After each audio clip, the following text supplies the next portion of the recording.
Shiba Inu for the win. What am I talking about? No, the price hasn't gone up 40%.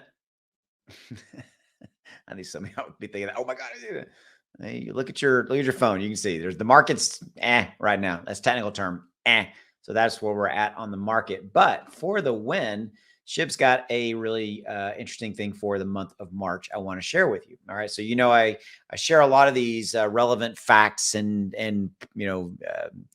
information components about the ecosystem and all that. So with that said, I keep you updated on SHIB as well as the macro, kind of what's going on in crypto and kind of the financial market. So if you haven't already done so, hit that subscribe button below, drop a like, tell the algorithm that we are here. So what am I talking about? I'm talking about the fact that Shiba Inu is the most Googled cryptocurrency in the US for March 2023, beating out Bitcoin, Ethereum.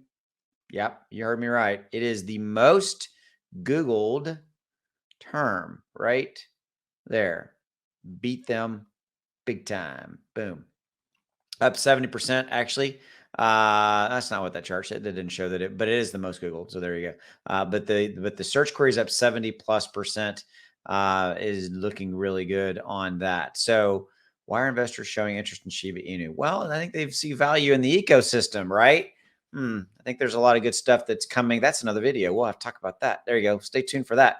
Didn't even know that article was there. Watch Your Guru does that a lot. They'll stack their articles on one page, and then you scroll down and you're like, oh, that's interesting. And like you kind of start to see some additional stuff. But the fact of the matter is Google is the most queried over Bitcoin, Ethereum, all that. Let's take a look at what's going on in the overall crypto market right now. Really, again, flat, not doing a whole heck of a lot.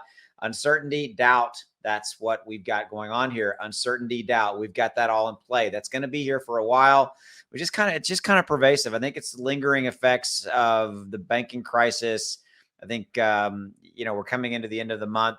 We had a good day yesterday overall in crypto, and we'll start to see how kind of April's lining up. I think we got a lot of uncertainty out there. You know what I haven't done yet? Let me take a look at this. Now, I haven't not refreshed this today. I haven't looked at Yahoo Finance at all today. So let's see what's going on. So yeah, on the stock side of it, we're up 80 points, 88 points. So the economy faces surprise risk as markets grapple with bank crisis. Yeah. So this is kind of lingering. It's still here. We're still kind of dealing with this, come from a macro standpoint. SHIB's not going to do a lot until the overall crypto market moves, positive, if you will. And I think we're going to be here for a short term in that regard. So more stuff coming for you as always. Thanks for your time. We'll see you. Take care. Bye.